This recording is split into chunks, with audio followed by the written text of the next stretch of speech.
Good evening, studs. How you all? I hope you all will be fine. Welcome to Digi Stud. I am Ujjwal and जैसा कि आप लोगों को thumbnail पे देख के पता चल ही रहा है कि आज का टॉपिक क्या है। एसएससी सीजीएल टायर 3 और सीएचएसएल टायर 2 को इग्नोर मत करो। ये दोनों ही डिस्क्रिप्टिव टाइप के पेपर्स हैं। और देखो, ये अभी तो लॉकडाउन चल रहा है, लेकिन लॉकडाउन मे बी 3 मई के बाद कुछ जगहों पे मतलब रिलैक्सेशन मिल जाए तो आप लोगों को भी मौका मिलेगा बाहर जाने का। फ़िलहाल तो आप अपने घर में ही पढ़ रहे हैं। हो सकता है कि as mentioned by the SSC, जब आपका एग्ज़ाम होना है सीजीएल टायर 3 का तभी हो, जैसा कि 25 से आई थिंक 22 से 25 जून के बीच में होना है। ठीक है। और एक बात आप लोग ध्यान दीजिए कि आपका टायर 2 और टायर 3 साथ में होने वाला है। ये चीज़ बहुत लोग इग्नोर कर रहे हैं। ठीक है, इसीलिए आज का टॉपिक यही है कि सीजीएल टायर 3 को इग्नोर ना करो। ठीक है, देखिए प्रॉब्लम क्या है, लेट्स सी।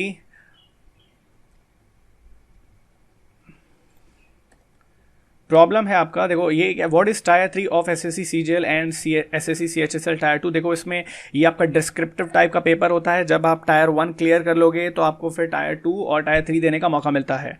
ठीक है, तो सपोज करो कि नहीं, पहले देख लेते हैं कि इसमें होता क्या है। इसमें दो चीज़ें होती हैं डिस्क्रिप्टिव पेपर में। आपका ऐसे आता है और क्या आता है, और आपका आता है लेटर। ठीक है, ये दो चीज़ें हैं। ऐसे के लिए आपको कितने वर्ड्स मिलते हैं?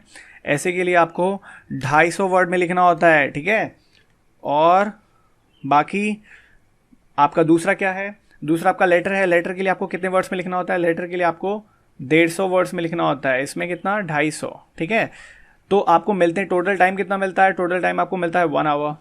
ठीक है, 1 घंटे के अंदर आपको दोनों लिखना होता है। देखो ऐसे में मेनली ज़्यादा टाइम लगता है, लेटर में आपका कम टाइम लगता है।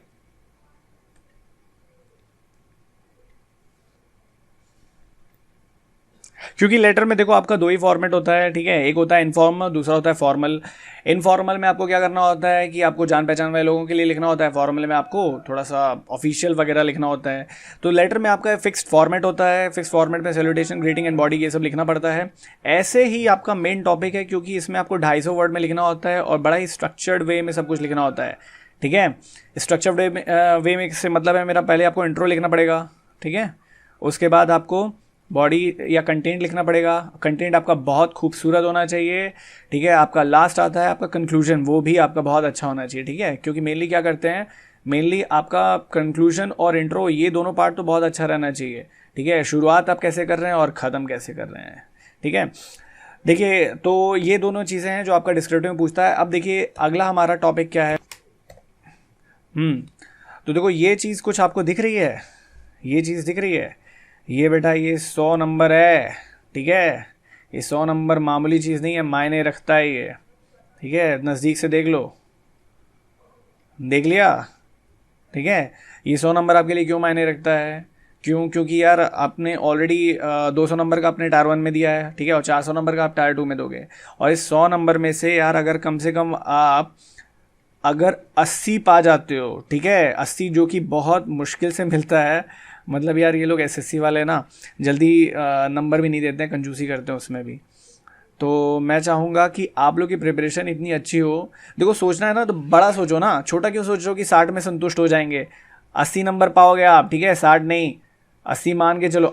80 भी नहीं, ठीक है, आप पूरा 100 मान के चलो। ठीक है, 100 मानोगे तो 80 देंगे एसएससी वाले। ठीक है, तो ये मैक्सिमम नंबर हम मान के चल रहे हैं कि कम से कम यार इतना तो पाएंगे।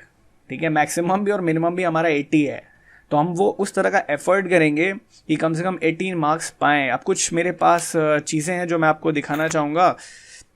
Let's see problem. देखो पहले प्रॉब्लम क्या है, only these two are being focused upon. कौन कौन सी चीज़ें भैया सबको पता है? मैथ और इंग्लिश। ठीक है, ये दो चीज़ें हैं जिनके ऊपर सबसे ज़्यादा फोकस किया जा रहा है। अभी लॉकडाउन में भी लोग यही पे फोकस कर रहे हैं, इन्हीं दो चीज़ों पे।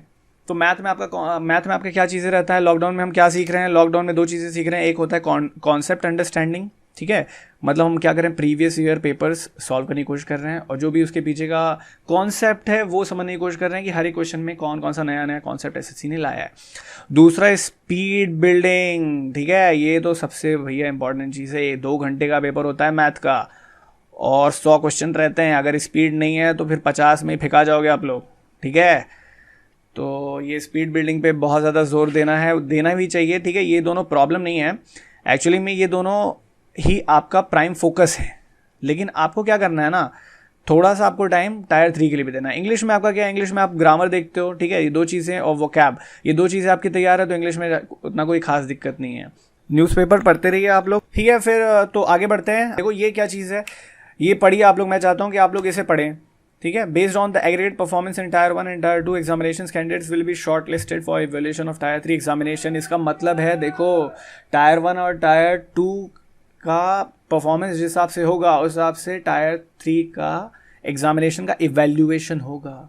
इसका मतलब समझ रहे हो, मतलब टायर 2 आप टायर 2 और टायर 3 एक साथ दोगे, लेकिन टायर 3 की जो कॉपी है ना वो आपकी तभी इवैल्यूएट होगी जब आप टायर 2 का कट ऑफ क्लियर कर लोगे। बात समझ में आई? जब तक टायर 2 का कट ऑफ क्लियर नहीं करोगे तब तक टायर 3 का एग्जाम नहीं दे सकते आप, ठीक है। तो ये चीज़ समझने वाली बात है। आगे बढ़ते हैं, देखते हैं। Why not to ignore it, सबसे बड़ा सवाल, आखिर इग्नोर क्यों ना करें। वो तो मैंने शुरू में ही आपको बता दिया है कि भाई 100 नंबर का पेपर है, मायने रखता है एक एक नंबर एसएससी में। सपोज करो आपके बहुत अच्छे मार्क्स आए टायर 1 में, टायर 2 में भी अच्छे खासे मार्क्स आए, 160 पाए हो आप, लेकिन क्या हो रहा है कि आपका टायर 3 में आपके कम नंबर आ गए, ठीक है। अगर आपको मतलब उतने अच्छे से आपका प्रिपेयर नहीं है चीज़ें तो आपके 30-40 नंबर ही आए, तो बहुत कम नंबर हैं। तो इतने में अगर आपका सिलेक्शन नहीं हो पाता है, 1-2 नंबर से चूक जाते हो आप, तो बहुत दुख होता है। तो मैं चाहता हूँ कि आप थोड़ा सा बॉन्ड की तरह सोचो, ठीक है, और अच्छे से प्रिपेयर करो। नेक्स्ट मेरे पास यहाँ पे कुछ देखो है, एक डेटा है SSC CHSL का डेटा है, एक स्टूडेंट का है।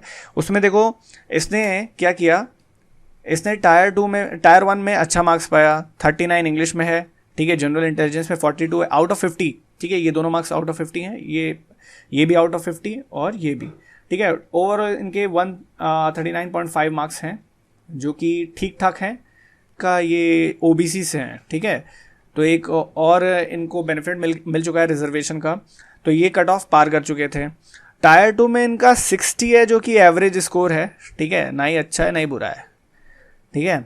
मैं चाहता हूँ आप इस 60 को ना 80 बना दो, क्योंकि इनका ओवरऑल जो मार्क्स है ना 199.5 है, जो कि कट ऑफ से सिर्फ 7.5 नंबर ज़्यादा है। 192 गया था, ठीक है, 2017 का OBC का 192 कट ऑफ गया था, और जनरल का तो 200 गया था। अगर ये जनरल होते तो फेंका गए होते, ठीक है।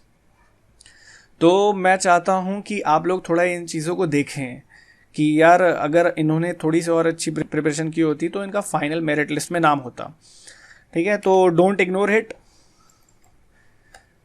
सॉल्यूशन क्या है हमारा, सॉल्यूशन देखो क्या है, पहले तो सोचना है, ठीक है, कि हमें करना क्या है। हमें उन टॉपिक्स को ढूंढना है जिससे SSC ने पिछले साल जिस तरह के क्वेश्चंस SSC ने पूछे हैं, जैसे 2017 में उन्होंने क्या पूछा था, CHSL में उन्होंने पूछा था social security and old age, ठीक है, old age and social security, इस टॉपिक पे पूछा था। और आपका ऐसे, और दूसरी चीज़ आपका ये पूछा था लेटर राइटिंग में क्या पूछा था, लेटर राइटिंग में आपका पूछा था कि छोटे भाई को जो भी पढ़ाई से रिलेटेड चीज़ें हैं कैरियर में आगे बढ़ने के लिए, तो उसे किन चीज़ों से डिस्ट्रैक्शन होता है, उन चीज़ों का त्याग करना है, ठीक है। तो ये इस टॉपिक पे था। इससे सिमिलर 2018 में भी उन्होंने दिया, उसमें भी छोटे भाई को समझाना था कि भाई सेल फोन का एक्सेसिव यूज़ करने से क्या प्रॉब्लम हो सकती हैं, ठीक है। और फिर हमारा CGL में क्या पूछा था, CGL में पूछा था आपका ऑब्जेक्टिव ऑफ डीमोनेटाइजेशन, ठीक है, क्या ये अचीव हो पाया है या नहीं हो पाया है, ये भी अच्छा टॉपिक था। और 2018 में उन्होंने क्या पूछा था, population control is a solution for each problem, ठीक है, ईच एंड एवरी प्रॉब्लम। तो इस टॉपिक पे पूछा गया था। तो ये देखो ये जनरल टॉपिक्स हैं आपके, एक कुछ चीज़ें गवर्नमेंट से रिलेटेड, गवर्नमेंट स्कीम से रिलेटेड आ रही हैं, जैसे ओल्ड एज सॉल्यूशंस, ठीक है, सोशल सिक्योरिटी, और कुछ चीज़ें जनरल टॉपिक से आ रही हैं जैसे पॉपुलेशन कंट्रोल, ठीक है। और एक और टॉपिक था आपका एजुकेशन, करंट सिचुएशन में एजुकेशन की क्या अहमियत है, क्या नीड है, ये इस टॉपिक पे भी आया था आपका CHSL या CGL, I am not confirmed, but in दोनों में से किसी एक में आया था। तो क्या है कि आपको ये जनरल टॉपिक है, पॉपुलेशन कंट्रोल और एजुकेशन की नीड, तो इन टॉपिक्स को भी आपको तैयार करना है और आपको गवर्नमेंट स्कीम्स रिलेटेड टॉपिक्स भी तैयार करनी है। तो आपको दिमाग लगाना है, दोनों चीज़ें तैयार करनी है। और दिमाग कैसे लगाना है कि आपको ये चीज़ें खुद से भी पढ़नी है थोड़ी बहुत, और कुछ चीज़ें वीडियोस देख के, या तो मेरे देखो या तो दूसरे ऐसे यूट्यूबर्स के वीडियो देखो जो अच्छा कंटेंट बनाते हैं। भाई मुझे तो कहीं और अच्छा कंटेंट टायर 3 के लिए तो नहीं मिला, मैंने देखा, मैंने सर्च किया। तो मैं सोच रहा हूँ कि मैं आपके लिए टायर 3 के लिए कुछ टॉपिक्स पे, कुछ इंपॉर्टेंट टॉपिक्स हैं जो मुझे लगता है कि आ सकते हैं, उन पे एक बहुत बढ़िया कंटेंट लेके आऊँगा। तो देखिए, दूसरा आपका सर्च करना है क्या, ऐसे टॉपिक्स के बारे में सर्च करना है और ऐसे वीडियोस के बारे में सर्च करना है जो आपके लिए हेल्पफुल होंगे। तीसरा क्या है, सीजर मेथड। सीजर मेथड में आपको क्या करना होता है कि देखो, scissor is made up of 2 blades. When 2 blades meet then the right action is performed, then the cutting action is performed. तो ब्लेड के 2 हिस्से हैं, ठीक है, 2 ब्लेड्स हैं, जब वो मिलते हैं तभी अपना काम होता है कटने का। तो पहला ब्लेड है आपका खुद का एफर्ट, खुद की मेहनत, खुद का सर्चिंग और खुद से जितना आप पढ़ाई कर सकते हो। दूसरा ब्लेड है आपका एक्सटर्नल सोर्सेज, टीचर, ठीक है, टीचर से हेल्प लेना या फिर यूट्यूब पे ऐसे वीडियोस देखना जो आपके लिए हेल्पफुल हैं, ठीक है। तो ये सीजर मेथड आप मत भूलना, 2 तरीके से काम करना है, think like bond, think like Chanakya, और लास्ट है आपका अचीव द गोल। तो इन 2 मेथड से अगर आप करो, 2 मेथड इन द सेंस कि आप एक खुद से भी तैयारी करो, दूसरा आप वीडियोस देखो या किसी टीचर के गाइडेंस में ऐसे टॉपिक्स को उठाओ, ऐसे टॉपिक्स को पढ़ो, क्योंकि एग्जाम में 1 घंटा ही होता है। अगर आपने स्ट्रक्चर्ड वे में लेटर और ऐसे नहीं लिखा तो आपको कम नंबर मिलेंगे, ठीक है। 2 चीज़ें चाहिए होती हैं, एक परफेक्ट कंटेंट और दूसरा आपका लिखने का मैनर।